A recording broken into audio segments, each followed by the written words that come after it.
Meet Charlie and Iona. And as you can plainly see, Charlie is much taller than Iona. But sometimes reality is not what it seems.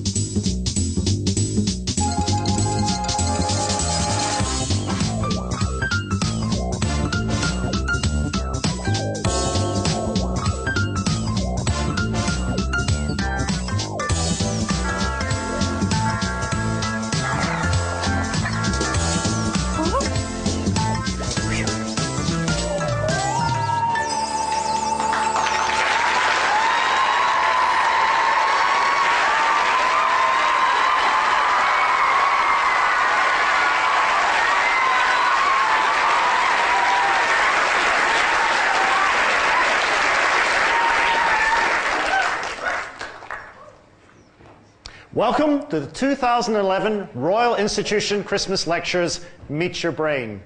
Let me introduce myself. I'm Bruce Hood, and I'm a scientist interested in the human brain, what it is and how it changes as we grow older.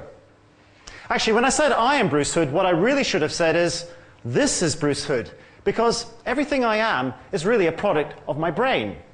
It's not my heart, it's not my kidneys. These are important organs, but I could have them transplanted and I'd still be the same person. And that's because it's our brain that makes us who we are. In this series of lectures, we're going to be looking at the human brain, what it is, how it works, and most importantly, how it interacts with other brains. But before I do so, I'd like to introduce you to someone else here. Or rather, someone who is here no longer. This is a real human brain from a person. Before they died, they made the decision to donate their brain to science so that we could discover the workings of this most astonishing, amazing organ. It is so mysterious and complicated, we can't even begin to really know how it works. I brought this brain along tonight to remind you exactly who we are and what we're trying to understand. It is truly awe-inspiring. Every one of you here tonight, and watching at home, has a brain inside your head. Every brain is important. Every brain is unique. But all brains have the same basic machinery working. So how does the brain work? Well, to help me answer these questions, I've invited along another brain scientist, Professor Vince Walsh from University College London. So give a big round of applause to Vince.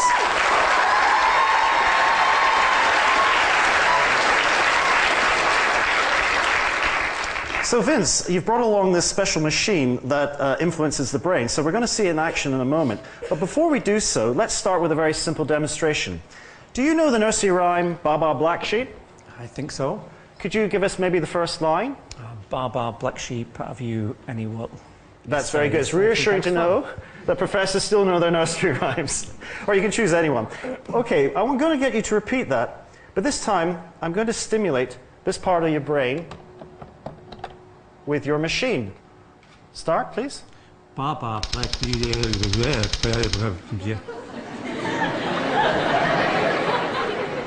Don't be alarmed. You're perfectly okay, Vince, aren't you? I'm fine, yes, I do know it, yeah. That's very good. Somehow this machine has disrupted Vince's brain. Well, this is a transmagnetic stimulator. It's delivering a very powerful magnetic pulse for a brief fraction of a second. But why is it disrupting Vince's ability to speak? Well, I'm going to give you a clue with the next demonstration. Have a look at this old television over here. And I'm going to need a magnet. Now, you can see the image on the television is perfectly normal. But look what happens when I bring a magnet close to it. You can see that the image is being distorted by the magnet. Now, why is this? Well, remarkably, the answer comes from none other than the founder of the Royal Institution Christmas Lectures, Michael Faraday.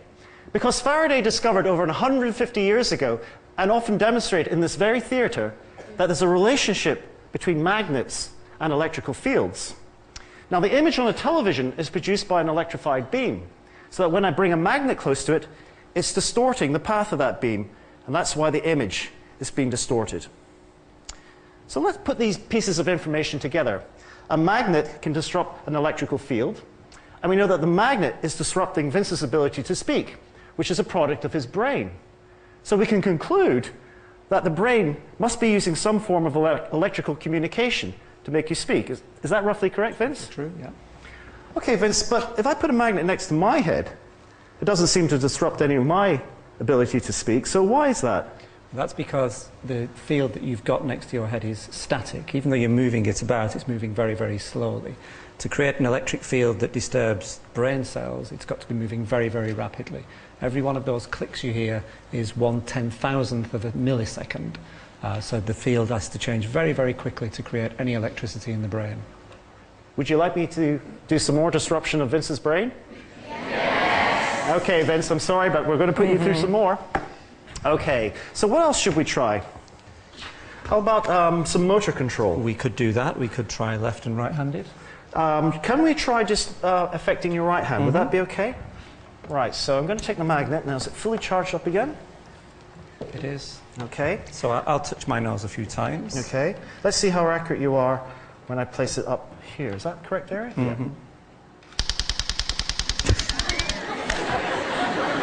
Now, Vince, tell us what, tell the audience what that feels like. So it's actually quite painless, but I've lost control of my muscles. I've lost control of my ability to locate my hand in space. It's a very, very weird sensation. Can we do one last example? Can you clap for us? Oh, I was going to stick the magnet here. There we go. You ready? Start clapping, please. Okay, I think we put you through enough, Vince. Now, before you go, tell us, please. We've seen how a magnet can disrupt normal function. But does it have any application? It does. What we've done has been very dramatic. We've been using very high magnetic fields to influence the brain so we can see that it does affect the brain. But if we use lower fields and stimulate specific areas of the brain, we can work on treating things like depression or modelling brain disorders or modelling stroke in real research. So it's got lots and lots of applications. Well, Vince, that's been absolutely fascinating. Would everyone give Vince a round of applause?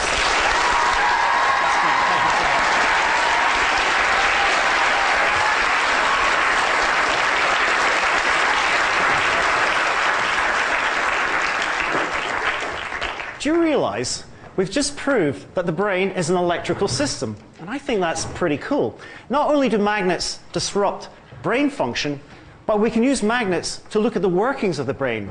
But to do so, you have to have a very powerful magnet. And we happen to have access to one, not here in London, but up in Cheltenham, where we've set up a live link. We recorded this earlier. Hello, I'm Dr. Talia Gurso and I'm here at the MRI scanner so that you can read my mind. I'm here with Ian Liburn, who's going to take us through it. Welcome. Welcome to the Cheltenham Imaging Centre. It's run by the Cobalt Appeal Fund that houses imaging for PET and MRI. And today we're going to have an MRI scan looking at your brain, see how it works. And what I'd like to do is show you the scanner first of all. Have you seen a scanner before? No, I haven't. Let's have a look inside. Okay. It's got a big metal door because it's housed in a big metal cage. This is the scanner. You'll be going in with your head actually in the scanner.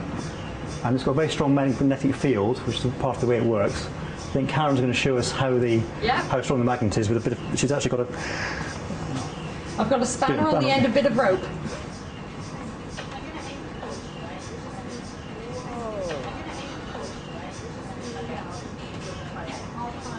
You can see how powerful it is, so that's how strong it is. It's quite impressive actually, isn't it? Wow. Wow, Ian, can you hear me? Yes, hi, good evening. Oh, we've just seen this magnet of yours. It's extraordinarily powerful. How powerful is it? 30,000 times as strong as the magnetic field of the Earth. Well, that sounds quite dangerous to me. Why doesn't it affect the human brain when you put someone in the scanner? Well, the magnet's actually fixed. It doesn't move. There's no movement, so it's safe to go in. Very safe to go in and use for imaging. So it's not like the TMS. It's a static magnetic field. Is that correct? It's a static magnetic field, so it's safe. Okay. Talia, can you hear me? Yes, I can, Bruce. Hello. Hi, I wouldn't go into that machine with anything magnetic. Have you got something small that you can put in your hand? I do. I've got a walnut. You've got a walnut. All right. Look, Talia, I want you to take the walnut into the scanner, okay? And don't tell us which hand you're going to put it in, because we're going to do a bit of mind reading, I think. But we'll be seeing a little bit more of you later on, or should I say we'll be seeing more of your brain. For the moment, though, could we give a warm round of applause to Talia and Professor Ian Lyburn?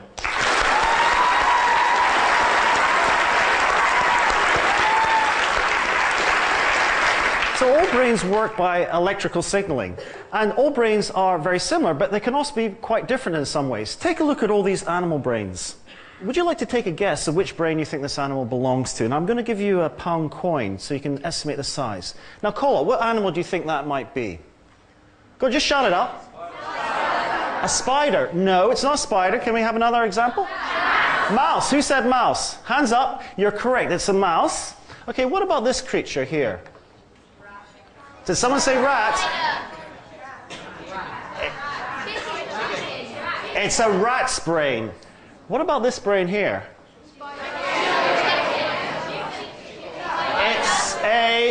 It's a chicken. Believe it or not, that's a chicken's brain. And what about this one here?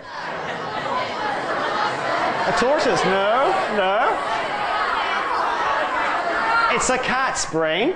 And here we have the dog. And finally, this one. What's this one belong to, you think? A horse. Who said a horse? Hands up, who said horse. Now, let's consider the horse for a moment. It's a very large animal, isn't it? A horse, on average, is usually about 3 times bigger than a human. But look at the horse's brain in comparison to the human brain. Let me take it around to show you. Even though a horse is much larger than a human, the brain is actually smaller.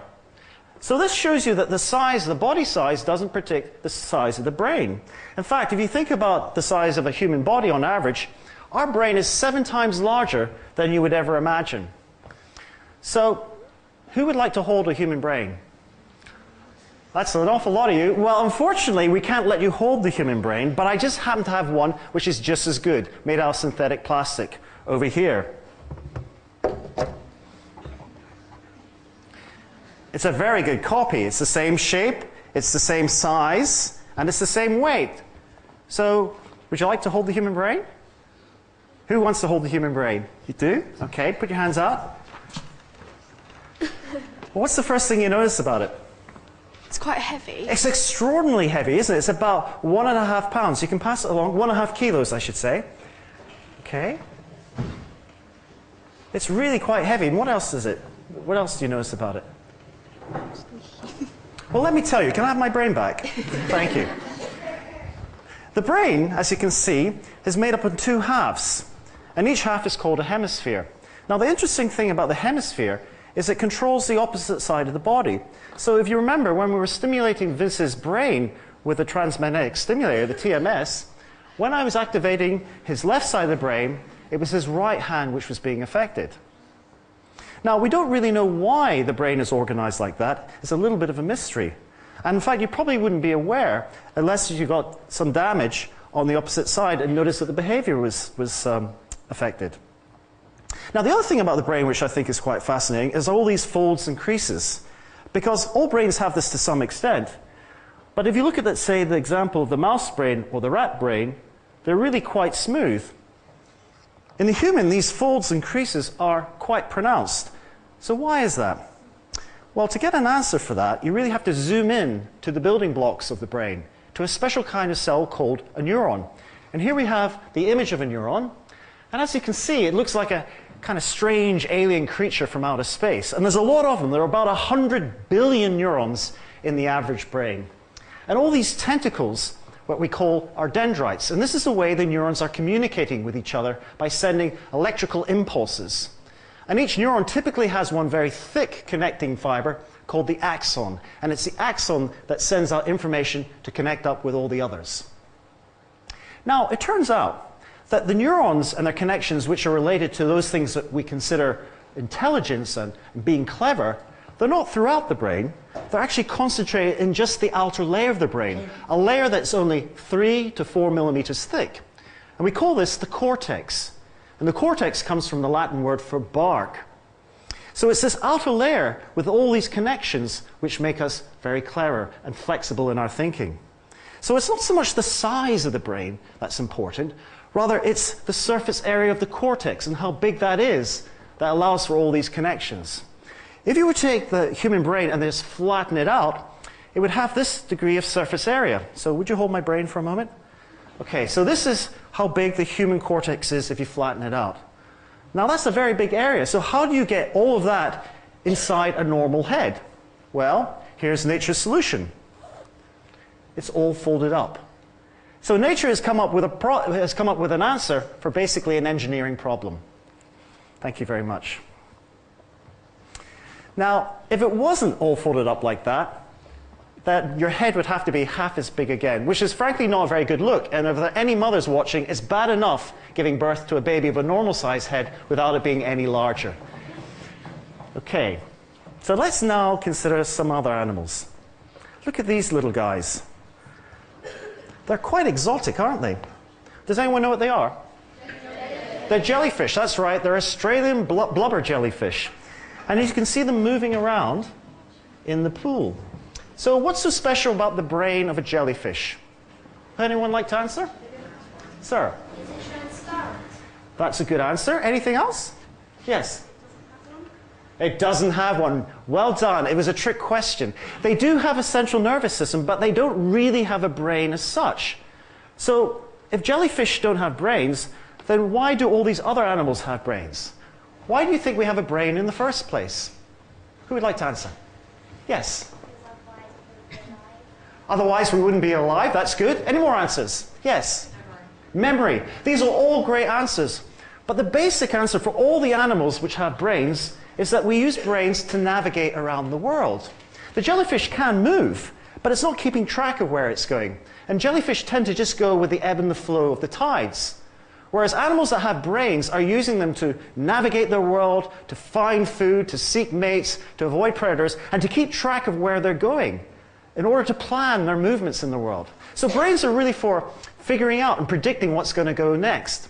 Now, if you think about it, an animal, or an animal like us, is really a kind of complex, mobile, moving factory made up of many subdivisions, different processing plants and recycling centers and movement machinery, and that all has to be coordinated. If it wasn't, we kind of would fall apart. So brains are really for controlling all these different activities.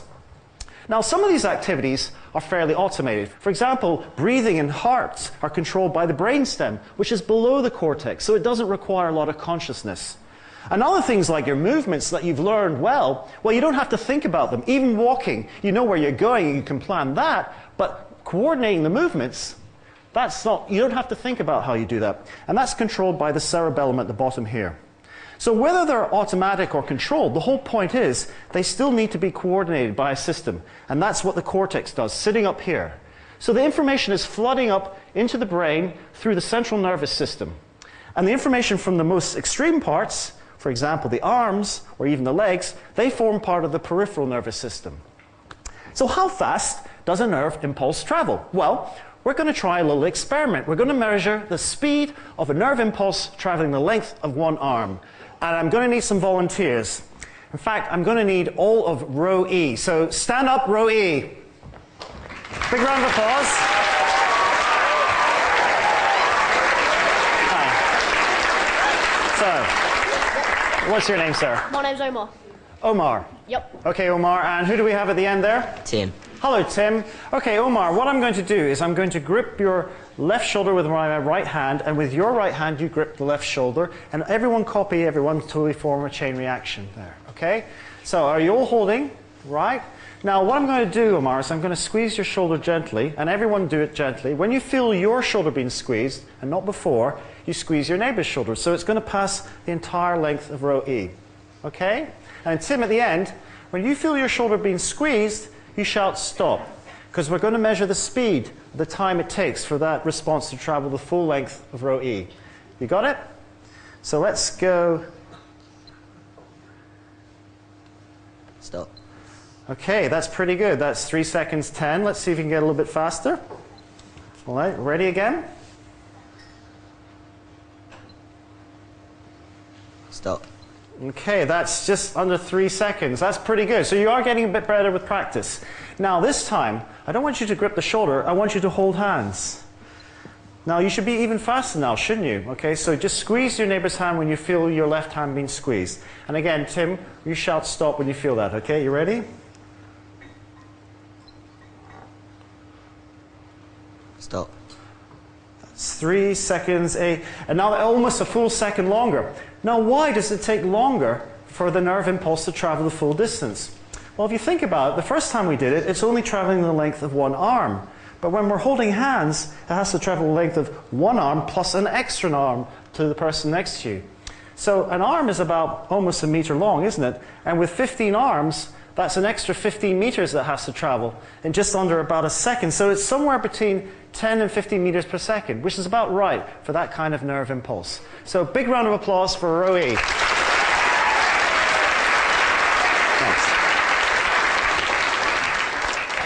So we were estimating the speed of a nerve impulse in the arm, and it's usually round about that kind of speed. And that's usually a lot slower than people imagine, because when you think about nerve impulses, we often assume that they must be almost as fast as electricity, because it seems like it's an electrical impulse.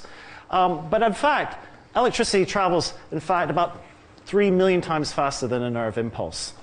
So we've been using these sorts of experiments to try and estimate how the brain is working, but can you ever really measure directly nerve activity?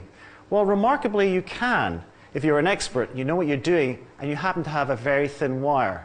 So would you give a warm welcome to two experts from Newcastle, Dr. Claire Rind and Dr. Peter Simmons.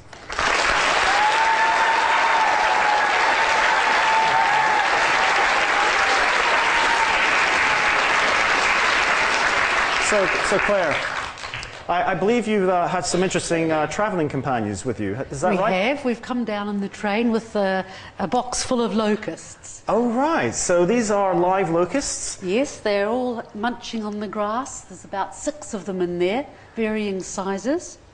So he's gently been placed on his back, is that right? Yes, he's in a little bed of plasticine. It's actually a she. She's she? lying on her back in a bed of plasticine, and we've restrained the animal with little loops of plasticine, and Peter is putting in a very fine wire into its chest. Right. And the wire is rather like an acupuncture wire, very fine, just a small diameter wire. So it doesn't hurt the locust at all? No, not at all. That's amazing. Well, whilst Peter's setting up, because this is a very delicate procedure, let me tell you a little bit about the locust.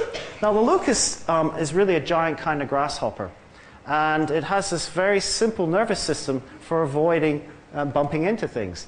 And the reason it needs to do this is because when they get large numbers, they can come these swarms, which are traveling in their vast numbers. There's literally millions of them, and they can fly without bumping into each other.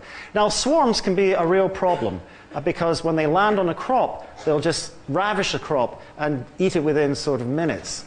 So they are usually a pest to humans, but they've also been very helpful because we can measure their brain activity without hurting them at all. And this is what you've been doing in your research. Is that all right? Yes, we've been looking at particular nerve cells within its nervous system and using this recording equipment to record the electrical activity that the nerve cells make. And in fact, the noise that you will hear eventually is from a single nerve cell within the locust nervous system. And it's a very important neuron. This neuron is one of the biggest in the body of the locust, and it communicates down to the wings, and it can actually shut off the flight cycle so that the locust will make a dive and avoid a predator or adjust its flight to avoid another member of the swarm. Okay, so Peter, are we ready? We're ready, and I think she's ready as well. She's ready. I couldn't tell the difference, to be honest, but I presume they're larger, the females, is that right? Females larger, yes. Okay, so which part of the visual field are we going to be recording from? Which side is the locust looking? Well, we're recording from the right side of the locust, but it's the part of the eye that is looking towards the left. So she's on her back, so she's watching you. She's watching me now? She's watching you now. Right, so we're going to listen into her responding to me, is that correct? Yes. Okay, so let's have some silence. Listen very carefully. What you'll be hearing is the activity of the neurons.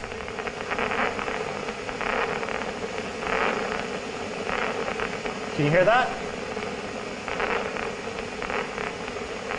Do you realize you're listening to the brain of a locust? Now we know it's from the brain, because we know it's from that side, because if I come from the other side, you don't get the effect. Whereas, actually, I think she's paying quite a lot of attention to me now, isn't she? That is absolutely fascinating. Shall we try with this? Okay. This represents another large locust flying in the swarm towards it.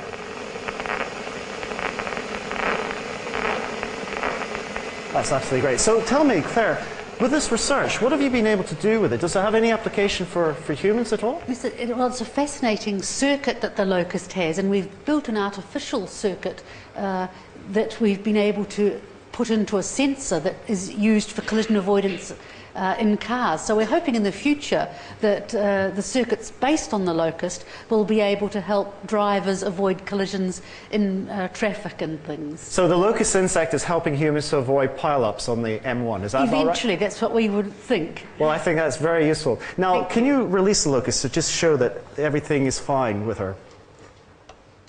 Okay. Now, can we get a close-up of the locust, just to assure you? We can't let go, because if she gets a chance, she'll run away. And you can see there that she's perfectly okay. And she bit me. And she bit you, so that's revenge. She's getting her own back on you, Peter. So let's put her back with her friends and let them go. Can we have a big round of applause for the locust and Peter and Claire? Thank you so much for coming down.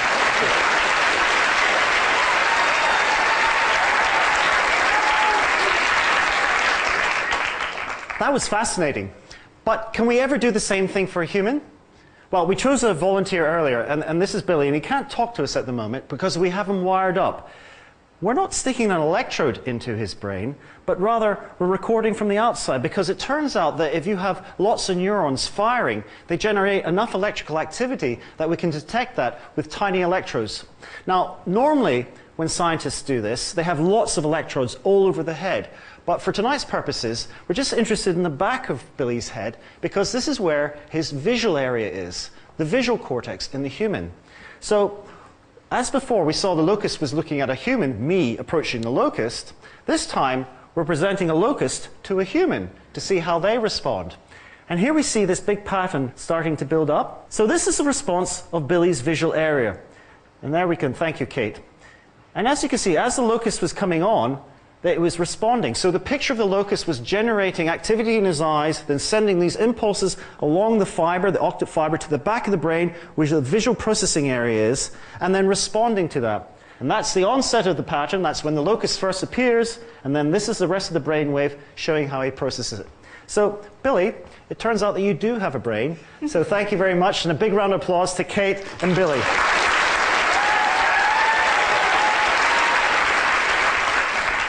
Now, animals might be all moving and interacting in the same environment, like the locusts and the humans, but their brains are very different, and what they're experiencing must be different. And even our own experience is often not what it seems. So consider vision again.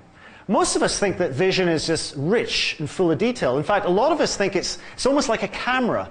But is it really? Let's test that idea out. So, Joe, would you come in here? Let's see, Joe's got a camera on his shoulder, and now he's taking the image, and you can see above me that the image is projected up there, and it's nice and rich and full of detail. And this is what we think vision is really like, but actually, human vision isn't like that at all, because we know from the studies using these techniques that you're only ever processing the center part of your vision. And in fact, it's about the size of your thumb held at arm's length. So, can we make the camera appear like human vision? So now you can see that it's all blurred at the edge, and it's only the central part of the field which is clear and detailed. So that's a bit strange, because that's not the way you experience vision, do you? You see it as full and complex. So why is that?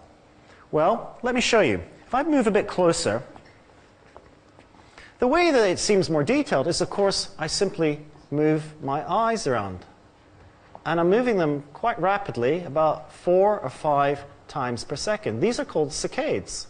And this is how the brain builds up a picture of complexity, because you're sampling the world and then storing that information, and the brain is remembering it, and this is what makes the world seem much more complex. Now there's a problem though, because if a camera was to move like human vision, then there'd be a real distortion. So let's take that away. Now, Joe, can you move your camera like an eye movement? Let's see what that looks like.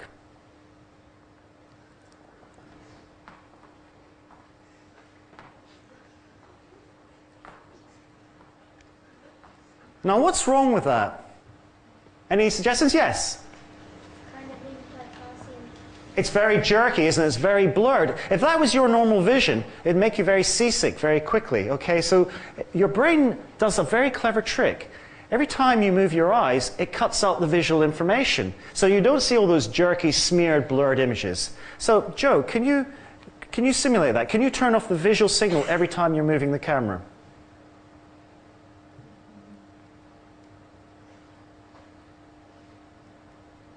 Okay, your brain is literally cutting off all the visual information. In fact, you can't see anything. And we know that's true, and I'm going to prove it, and I'll need a volunteer for that. So let's see who we can choose. Do we have anyone? Young lady. What's your name? Amy. Amy. Okay, Amy, would you hold the mirror like this, okay? Now, Josh, can you pick up Amy? Good, we've got you good. Now, Amy, have a look at your left eye. Now look at your right eye. Left eye. Swap backwards and forwards. Now, can you see your eyes moving? Hi. Can you see your eyes moving at all? Can anyone else see your eyes moving? Yes. Amy, your eyes are moving. Would you like me to prove it to you? Have a look up there. Ready?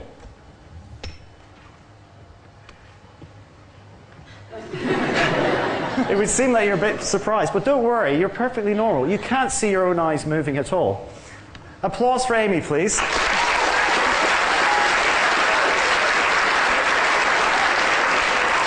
Now, you can try that all at home, actually. If you're brushing your teeth, just look in the mirror and then focus on your left eye and then shift and look at your right eye and see if you can see your eyes moving.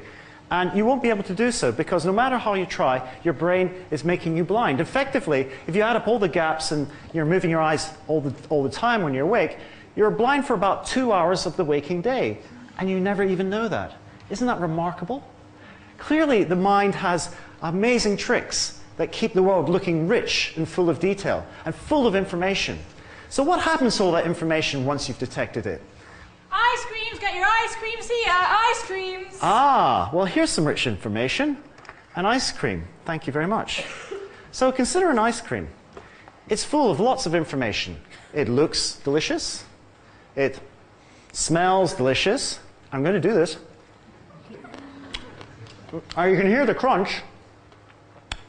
It's cold, and it tastes very yummy. But somehow, my brain combines all these different sensations into one experience, a delicious ice cream. Now, how does it do that? Well, I'm going to show you by building a very simple brain in this auditorium. Okay, so we had some helmets given out earlier, so pop your helmets on. And those with the helmets, would you mind standing up? Okay? These are our volunteers. Now, you're going to represent different groups of neurons. Now, let's say this part of the brain is coding for shapes. So, Sarah at the back, you code for anything which is round. And you, in the front, code for anything which is long, like a pencil. Now, this part of the audience, you're going to represent the part of the brain which codes for colors. So, you're going to be green, and you're going to respond to anything that's yellow. And over here, we've got a part of the brain which codes for taste. So, you're getting information from the mouth. And you at the back, you're going to be sweet, and you're going to be salty. Okay? So now hold up these connections, because these are going to stand for all the connections between the different regions of the brain. So now press your buttons and let's see all the activity of the brain sending out signals. And actually you can flash them. Let's see a lot of random connections. So here's our simple brain. Now how does a simple brain learn about objects? Well, we're going to teach it to learn about fruit. Okay, so pop your lights off for a moment. Now imagine that you've never eaten a banana before. So let's have you responding. If your feature's present, hold down your button. So let's see what that looks like. So it's long, it's yellow, and you pop it in your mouth, and what does it taste like? Sweet. So that's the pattern for a banana. Okay? All right. Now everyone switch your lights on again, communicating again. There it's talking to itself. Okay, and put them off, and let's come across another fruit. Now this time, it's round. Hold it down. It's green. And you pop it into your mouth, and it's sweet. And every time you eat a banana, or you eat a grape, that pattern becomes stronger. This is because the neurons that fire together are wiring together. Now, you might notice how the banana and the grape are activating the same part, which is the sweet centers. And that shows you the brain can reuse the same regions to code for different objects. So what happens when you go to a new part of the world and you encounter a new food you've never had before? Turn your lights off for a moment. Let's say you go to the Mediterranean and you see this small, round, green thing. So it's round, it's green, and your brain thinks, well, it looks like a grape, so it's going to be sweet. So sweet, pop your light on. But then when you pop it into your mouth, yuck, it's salty. So this is why you can be very surprised when you encounter something new which seems so familiar. And that's why new foods can surprise you. So let's consider our simple brain again. If I show you this pattern, tell us, audience, what do you think that stands for, that pattern? It stands for banana, but it's not really a banana, is it? It's just how the brain stands for, recreates the sensation of eating bananas. It's what we call a representation, because the brain is representing the original experience. And representations are really the language of the brain.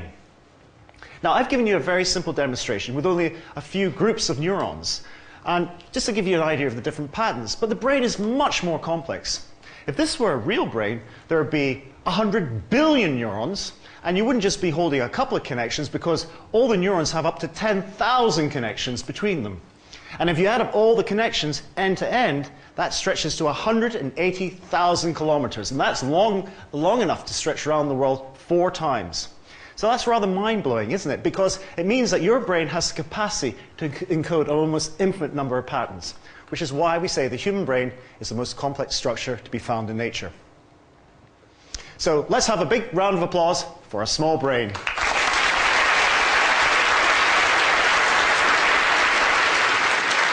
So our world is full of rich experiences that are combined together into these meaningful patterns. And these representations reflect all the structure and order that we encounter on a regular basis in our existence, in our lives. So for example, if I have this garbage lid, you're processing this in different parts of your brain. So you have areas which are processing the vision. And if I drop it, you have areas of your brain processing the sound. So your visual area is active, and so are your sound areas. In fact, you've got a set of neurons which are combining that experience of sight and sound. This representation of sight and sound is usually quite reliable because sights usually go with sounds. But sometimes they can lead you to some false and surprising conclusions.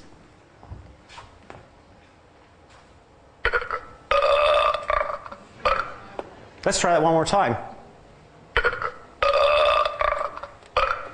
So what you're doing there is you think that the skull is burping, but of course he isn't really burping. What's happening there is you're seeing the skull move and you're hearing the sound, and your brain is readily putting those things together.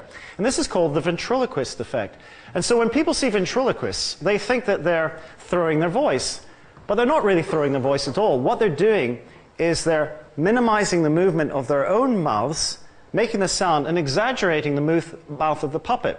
So I can do that for a little bit. Let's see if I can try and convince you that this skull is talking. So if I go, she sells seashells on the seashore. Okay. Now, not only does the ventriloquist effect shape where you think a sound is coming from, because sights and sounds usually come from the same points in space, but of course, the ventriloquist effect can also influence what you're hearing.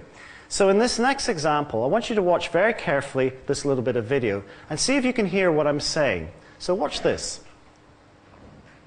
Ba ba, ba ba, ba ba. What did you hear? Who heard da da? Put your hand up if you heard that. Okay, if you're sitting in the middle, let's try it again. Ba ba, ba ba, ba ba. What do you hear? Da da, especially in the middle section only. What did you hear? Da, da, da. Da, ba. Okay, all right. Let's make this easier. This time I want you to listen again, but close your eyes, okay? Listen again. Ba, ba, ba, ba, ba, ba. What did you hear this time? Definitely it was ba. If you heard da, then you were being fooled by an illusion called the McGurk effect. Because I'm not actually mouthing ba ba or da da. What I'm actually mouthing is ga ga. And so the brain gets the signal of ga, and it's hearing ba, but these are patterns that it's never encountered before, and it comes up with a solution which is da. So your brain's always trying to interpret experiences to come up with the best solution. Now, this way, when you're watching people speak, you watch their mouths moving, and the shape of their mouths can actually influence what you think you're hearing. So here's a very simple party trick you can try. I want you to turn to the person next to you, and I want you to mouth the words elephant juice. Don't say, just say elephant juice and just mouth it. Turn to the person next to you. What does it sound like? What do you think the person might be saying? Why are you laughing?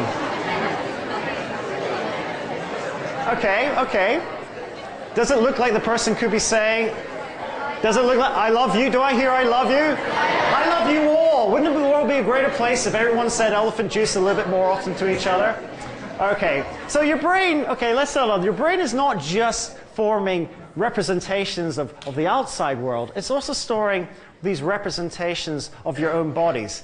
And so for this next demonstration, I'm going to require someone who doesn't mind losing their hand. Lady on the end here, why don't you come on down? Hello. So, all right, just wait. What's your name, first of all? Josie. So it's Josie, that's right. So you're quite prepared to lose your hand for medical science, is that correct? You don't mind losing a hand? Well, don't worry, I'm not actually going to remove your hand. I'm going to create the illusion that you might be losing your hand, okay? So for this, I need you to put on this very strange jacket, okay? It's actually got 3 arms, okay? So put your arm through that one, and then put your arm through the other one. So that's the regular part of the jacket. Whoops, is that going to be a bit small for you? Perfect. Yeah, we're going to torture you. Okay, so now, is it Josie, did you say? Yeah. Okay, Josie, take a seat. Now, Josie, I want you to put your other hand up here, so your left hand, both hands are there. Okay. Now, that looks a little bit strange, but I want you just to focus on this. This is a rubber hand. It's about the same size as Josie's hand, and I want you not to look at the audience, but just concentrate on the hand, okay? Now, this illusion takes about a minute or two to form. But what should happen is that Josie is looking at this hand of hers, and it's in the same place that her normal hand is. So her brain is a little bit confused, because that's a hand that should belong to her. And at the same time, to make the illusion even more strong, is that Kate is simultaneously stroking the hands, so the brain is now receiving all this touch information. So again, it's combining the information, trying to make sense of it. How does that feel? Is it starting? Yeah, it feels really weird. Does it feel very weird? Yeah. Okay. So just keep doing that for a moment.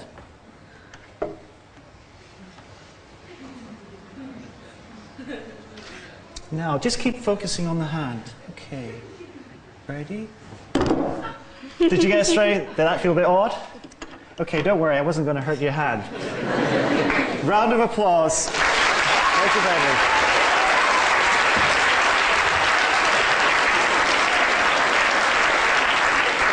Thank you very much. Well done. Now, the reason that happened is that because the brain wasn't exactly sure whether it was the rubber hand anymore. And that's why most people, when you do that experiment with, get this surprise. Now, I can't bring you all down to try out the rubber hand illusion, but I can show you how you can get a similar experience. So I'll need another volunteer, someone from this side. Young lady in the blue, why don't you come down? Okay. What's your name? Charlotte. Okay, Charlotte. Here's a very simple way to induce the rubber hand illusion. So I'm just going to turn you this way for a bit. No, there you go, Charlotte. Now put up your right hand like that. Okay. Now with your other hand, just grip like this with your. And that's now just look at your index finger and just move your fingers up and down whilst you're doing it. Does that feel a little strange? Yeah. You can all try this. Just turn to the person next to you. Okay. Okay. And with your thumb and forefinger. See if you can do this. That's strange, isn't it? It is very, very weird. You can try it at home as well if you like.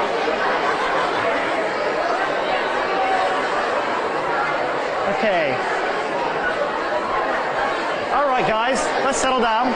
Let's give a round of applause to Charlotte. Thank you, Charlotte.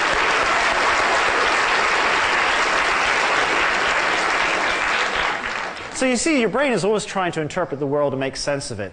And sometimes when it gets these strange signals, it comes up with these strange experiences and illusions. In fact, we see things all the time. It might be faces in the clouds, or it might be animals and ink stains. Just a simple, if you take some coffee beans, and I just scatter them onto the pavement, onto the ground here, you can see all sorts of patterns in that. Can anyone see a pattern forming there at all? Well, shout out if you see anything. There's a mouse. Yeah, what else have you got there?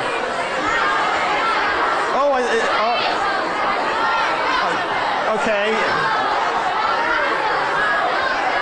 So you're all seeing lots of patterns. That's very good. Okay, so clearly you're all seeing lots of different things. That's very reassuring. Your brain is always trying to impose structure and order.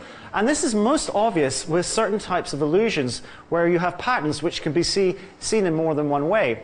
And probably one of the most famous examples is called the Necker cube. So here's a Necker cube.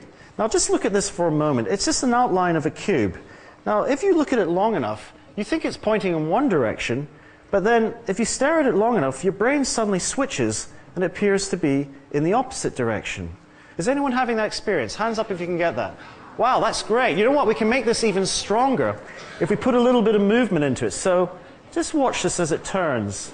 Now, it seems to be going in one direction, and then suddenly, is anyone getting it flipping, turning in the opposite direction? Yeah? Just watch it. You know what makes it really good? If you blink whilst you're looking at it, if you blink whilst you're watching, you'll see it switching. Now, we're not using any computer trickery here. It's simply your brain switching between one version versus the other. Isn't that remarkable? Now, here's another interesting point. Your brain doesn't allow you to see all the patterns at once. It forces you into one perception versus the other. And this might explain why some of you sometimes see things like ghosts, for example. So I'm going to conjure up a ghost right in front of your very eyes, okay? But don't worry, it's not going to be a headless horseman. It's going to be a little bit more simple, a little bit more friendly than that. So all you need for this, and you can try this at home if you want, are just 4 circles of paper. It's such a simple illusion, but it's very compelling.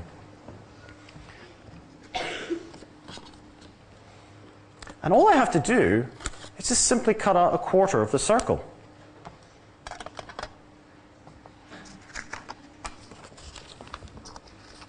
Because if you then align up these circles, you will see something that isn't really there. What does anyone see? Hands up. Shout out. That's right, there's a square, but of course there isn't a square. There is there, because when I take this away, it disappears, and back it comes again. Now, this is a very simple illusion, but it's also a very powerful one, because I think it explains one of the most important points about the brain. If I went into the back of your brain with a wire, I could actually measure activity of neurons which are firing as if there really was a square there. So this is remarkable. The brain is creating its own experience, isn't it? In fact, we can even show that you can think this is a real solid object. And they've done this recently in an experiment where they put people inside a brain scanner and they showed them this square. It's called the Conheça illusion. And here we have the square here. And then they made the square move. You see, it's traveling across. Here it is again. Watch as it moves across the screen. There it goes again, undulating like a real object. Isn't that very bizarre?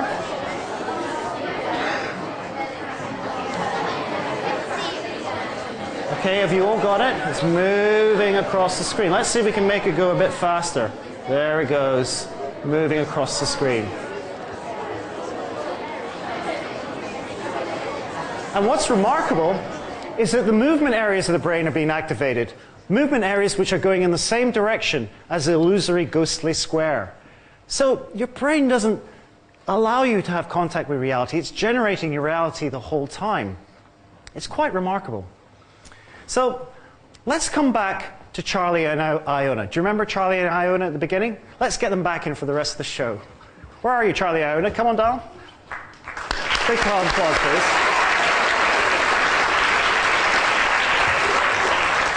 So guys, how are you enjoying the show so far? It's great. It's great, yeah? I see reality hasn't changed for you. You're still very tall, aren't you, Charlie? And Iona, you're still a bit shorter, aren't you? Yes. Would you like to be taller than Charlie? Yes. Well, you know, with the RI Christmas show, we can actually make that happen. So please follow Kate and follow her out of the room for a moment.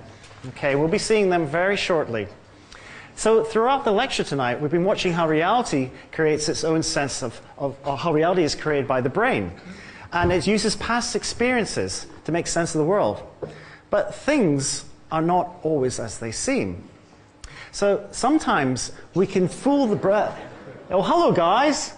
There we go. Can you give a wave, Charlie? So, Charlie, that room seems a bit small for you, doesn't it? Yeah. Oh, okay. Well, maybe you should try going to the opposite corner. And, I don't know, why don't you switch places? Okay.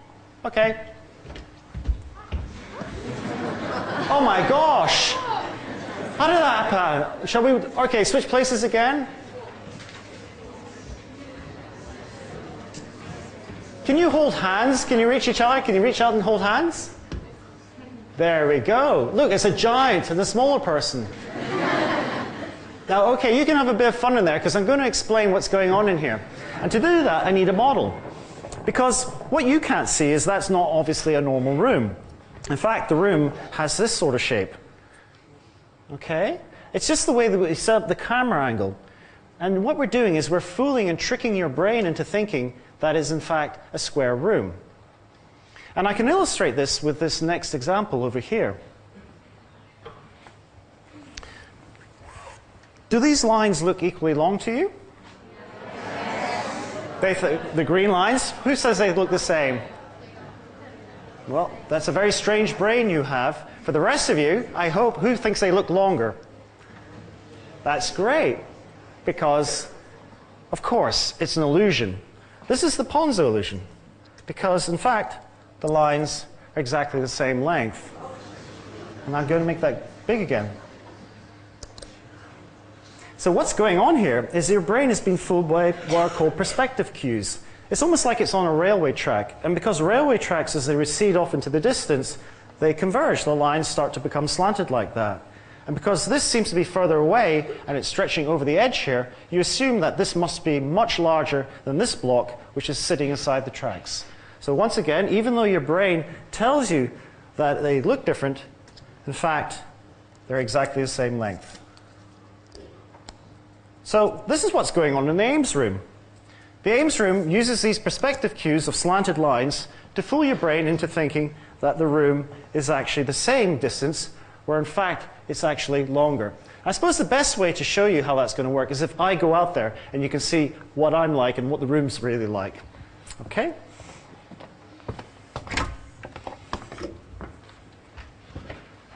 So here we are at the Ames room. Hi guys, how are you doing?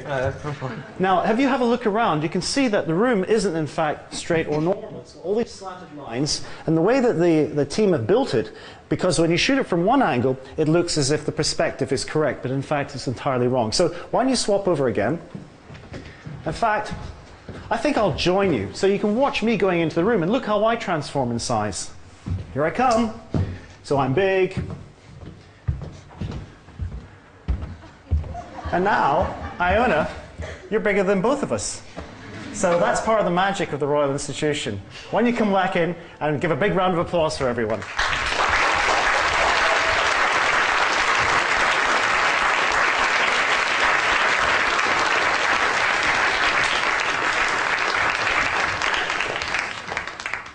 So all these illusions demonstrate is that our brains are constantly trying to make sense of the world and understanding it based on these stored representations. I think the remarkable thing about illusions is that even when you know how they work, and I've just demonstrated with the models, and I've shown that these are illusions, you can't help but see them one way or the other. It's because your brain is creating your mind's experience, and you can't avoid that. So, you remember I promised you that we were going to look at Talia's brain and read her mind? Yeah? Well, let's go back to Cheltenham and see if we've made that link. Hello, Cheltenham, can you hear me at all? Yes, Cheltenham. It's Cheltenham here. Hi, London. Is that Ian, is it? Yes, hi, Bruce. Hi. Hi, how's it been going? Have you managed to scan Talia's brain? Yeah, we've got some great pictures, thank you. It looks very good. Good. So can you send through the first image so we can get an idea of what you've got? Okay, so that's the structural image, is that correct? Yeah. Okay, so I'm going to tell the audience to give them an idea what they're looking at. So imagine that I'm Talia and I'm lying inside the scanner. So here I am, and so the scan is going from the bottom of my brain up to the top of my head. So this side of the screen is the right side of my brain, okay? And this side of the image on this side of the screen is the left side of my brain. So Ian, am I correct? Did you try showing Talia a visual image earlier, is that right? Yes, we did. Yeah, we showed her a visual object, yep. Okay, so can you show us what the brain activation was like when she was looking at a visual object? Okay, so tell us, what part of the brain is that, everybody, that's being activated? The back. So if it's the back part of the brain, what's going on? Which area is that? Vision, that's right. So we showed Talia a picture, and when she was looking at the picture, the back of her brain was more active. So this was showing the functions of her brain working. Now, Talia, we asked her to, we had a walnut, and we asked her to put it in one of her hands. Have you been processing that image, Ian? Yes, we have been processing the image. As you say, she had a walnut in one hand. We took some pictures while she was squeezing the walnut with her hand. Great. And have you got those images ready for us? Okay, so if that's the image, which side of the brain is more active? Which side of the image is it? So it's on the right side. So this is the right side of my brain. And what you've learned tonight about how things cross over, which hand is Talia holding the walnut in? Talia, could you confirm to me which hand you were squeezing the walnut with? My left hand. Thank you. You have just mind read Talia because you predicted which hand she was holding it in. Do you realize that's over 100 miles away? A big round of applause, everyone.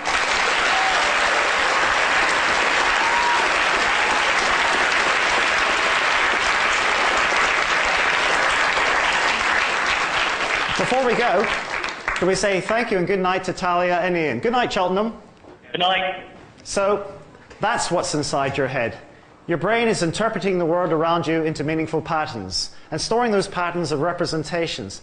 And with these technologies, we can read the activity of the brain. But does that mean to know what's on someone's mind, we simply have to look at their brain activity? Well, the technologies are useful if you know what you're looking for, and the tasks are very simple, like squeezing a walnut in one hand. But the thing about humans is that we're very complicated, and the tasks that we can do are very difficult. And that's what makes us human in many ways. So that raises a question.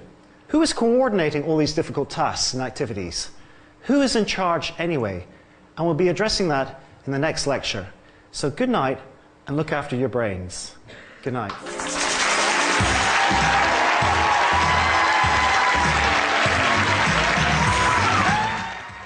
And Professor Hood is back with the second of the RI's Christmas lectures here on BBC4 at 8 tomorrow. Next tonight, though, we've another holiday epic for you with Waterloo.